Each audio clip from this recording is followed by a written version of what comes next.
2001 সালের 11ই সেপ্টেম্বর সকালটি ছিল একদম সাধারণ একটি সকাল। নিউ ইয়র্ক শহর তখন প্রতিদিনের মতোই ব্যস্ত। রাস্তায় মানুষের ভিড়, আকাশে যাত্রীবাহী বিমানের যাতায়াত আর অফিসগামী মানুষের তাড়া। কেউ কল্পনাও করতে পারেনি যে এই সকালটাই কয়েক ঘন্টার মধ্যে পরিণত হবে আধুনিক মানব ইতিহাসের সবচেয়ে ভয়াবহ অধ্যায়ের সূচনায়। সকাল 8টার কিছুক্ষণ পরেই হঠাৎ আকাশ কাঁপিয়ে একটি প্রচণ্ড শব্দ নিয়ে নিউ ইয়র্ক শহরকে স্তব্ধ করে দেয়। একটি যাত্রীবাহী বিমান সজোরে আঘাত হানে ওয়ার্ল্ড ট্রেড সেন্টারের উত্তর টাওয়ারে। প্রথম মুহূর্তে অনেকে ভেবেছিল এটি একটি দুর্ঘটনা, হয়তো পাইলটের ভুল, হয়তো যান্ত্রিক ত্রুটি। কিন্তু এই বিভ্রান্তি বেশিক্ষণ টেকেনি। মাত্র 17 মিনিট পর আরেকটি বিমান আঘাত হানে দক্ষিণ টাওয়ারে, আর সেই মুহূর্তেই পুরো পৃথিবী বুঝে যায় এটি কোনো দুর্ঘটনা নয়, এটি একটি পরিকল্পিত আক্রমণ। Today we've had a national tragedy. Two airplanes have crashed into the World Trade Center in an apparent terrorist attack on our country.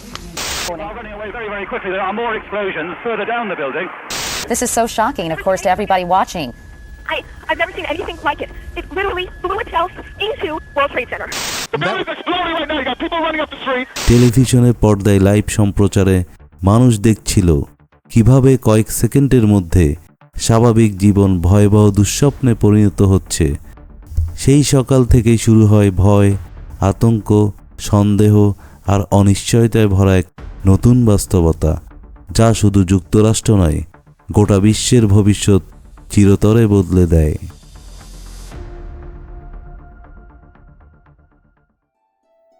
9/11-এর আগে পৃথিবী আজকের মতো ছিল না।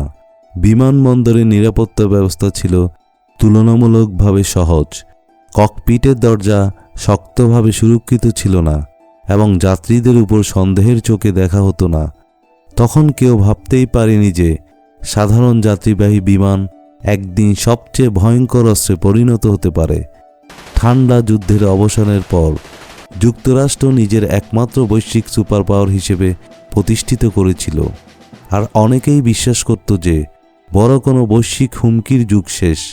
কিন্তু এই আত্মবিশ্বাসের আড়ালেই ধীরে ধীরে জমে উঠল ক্ষোভ ও প্রতিশোধের মানসিকতা।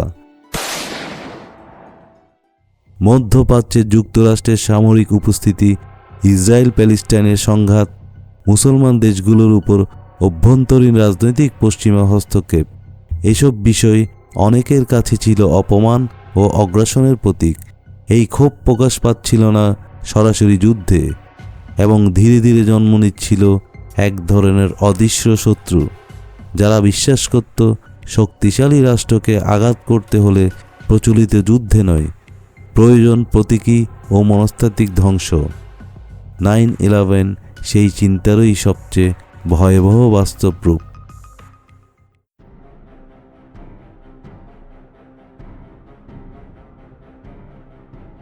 ওসামা বিন লাদেনের গল্প শুনলেই প্রথমে যে বিষয়টা অবাক করে তা হলো তার সামাজিক অবস্থান। তিনি জন্মগ্রহণ করেছিলেন সৌদি আরবের এক অত্যন্ত ধনী ও প্রভাবশালী পরিবারে। তার বাবা ছিলেন রাজপরিবারের ঘনিষ্ঠ একজন বড় নির্মাণ ব্যবসায়ী, যার ফলে ছোটবেলা থেকেই ওসামা পেয়েছিল আরাম, শিক্ষা ও সামাজিক সম্মান। কিন্তু এই স্বাচ্ছন্দ্যের জীবন তাকে শান্ত করেনি। 1979 সালে সোভিয়েত ইউনিয়ন যখন আফগানিস্তানে আক্রমণ করেন, তখন সেই যুদ্ধ ওসামার জীবনে এক গভীর প্রভাব ফেলে। আফগানিস্তানে গিয়ে সে যুদ্ধ, মৃত্যু আর উগ্রতার বাস্তব চিত্র দেখে।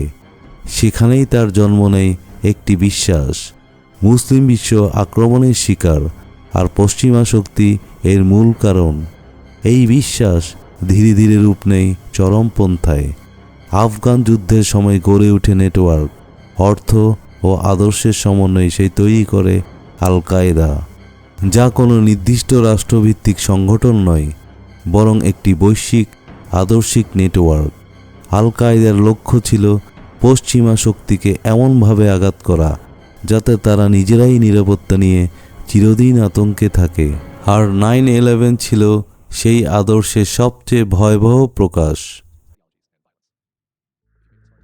9/11-এর হামলা হঠাৎ করে নেওয়া কোনো সিদ্ধান্ত ছিল না। এটি ছিল বহু বছরের পরিকল্পনা, পর্যবেক্ষণ এবং প্রস্তুতির ফল। হামলাকারীরা অনেকেই দীর্ঘ সময় ধরে যুক্তরাষ্ট্রেই বসবাস করেছিল, সাধারণ মানুষের মতো জীবনযাপন করেছিল, এমনকি ফ্লাইট স্কুলে পাইলট প্রশিক্ষণ নিয়েছিল।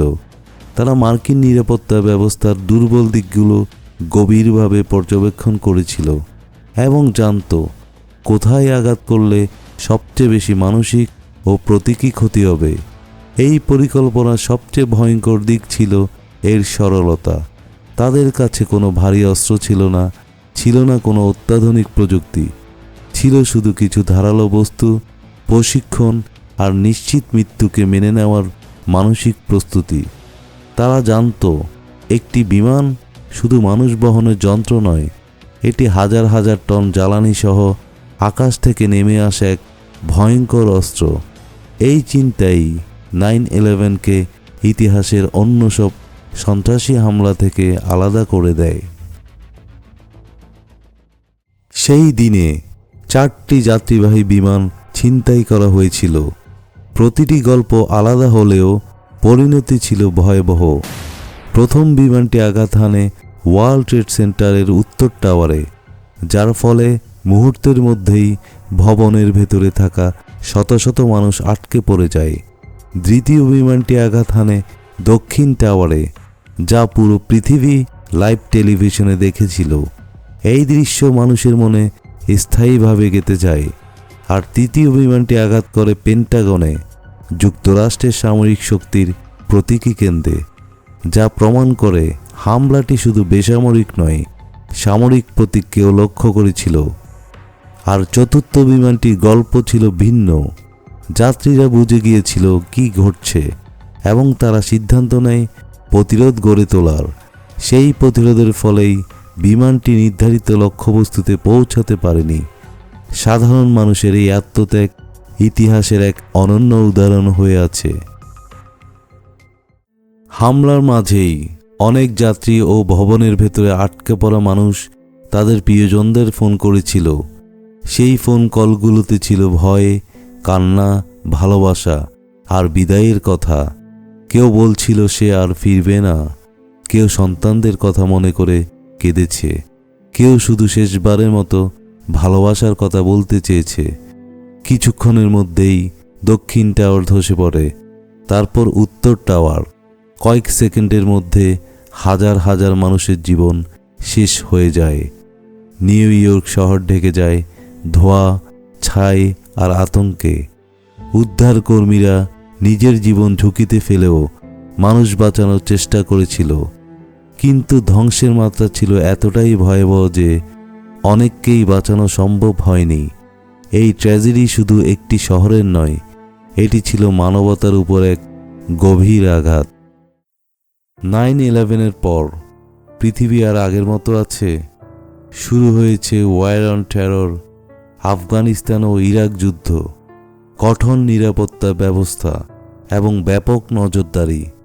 মানুষ নিরাপত্তার বিনিময়ে অনেক স্বাধীনতা হারাতে শুরু করে। আজও বিমানবন্দরে দাঁড়ালে, নিরাপত্তা চেকের লাইনে দাঁড়িয়ে মানুষ অজান্তেই সেই দিনের ছায়া অনুভব করে।